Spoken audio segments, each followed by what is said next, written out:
My family has no idea that this trip will be the last time they ever see me. Honestly, I have no idea who this is for, but I think I just need it out of my head. The circumstances of my birth were complicated. I broke up 2 marriages, and my family has never been shy about how they feel about me for that. Only one of my brothers has gotten drunk enough to tell me to my face that he resents me for existing, but I know it exists within all of them, at least in some way. I'm much younger than all of my siblings, and there was so much that happened out of our hands that I made excuses for, but my whole life, I've never quite felt part of the family.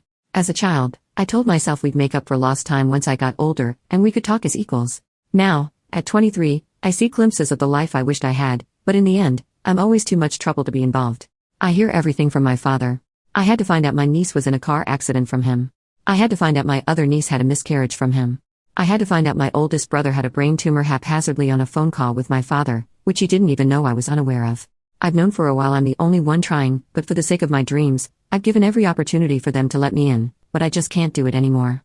I have a psychiatric service dog who aids me with CPTSD. He is the single greatest thing to happen to me.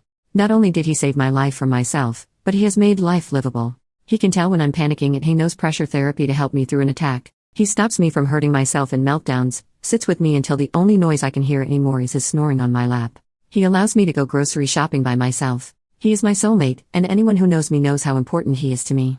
My dating life isn't thriving, so I took a shot in the dark and asked my niece if she minded if I brought my service dog as my +1 for her wedding at the end of this month. I have to fly across the country to go, so I will be bringing him anyway since I cannot fly alone. I figured it couldn't hurt to see if he could not have to stay in the hotel all night. I do not technically need him for the event, since I'll know every guest, and I will be drinking pretty heavily to cope, but getting to spoil him with a bow tie, dancing, and steak sounded like the perfect reward for helping me on my flight. Several times, I emphasized that I understood it was an odd request, and she could say no if she wanted.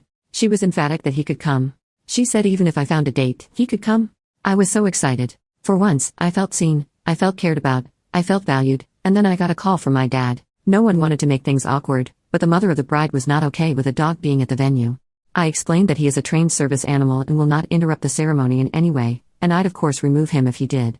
Still, he said they didn't like it. I was so tired of hearing everyone else's words through my father. He won't be around forever and sooner or later, they will have to start talking to me.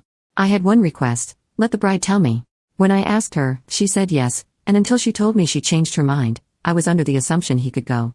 Well, I never heard back. My dad kept dropping hints when I call him, but I told him what my expectations were. When I RSVP'd, I put my dog as my +1 on the response to let them know I wasn't backing down this time.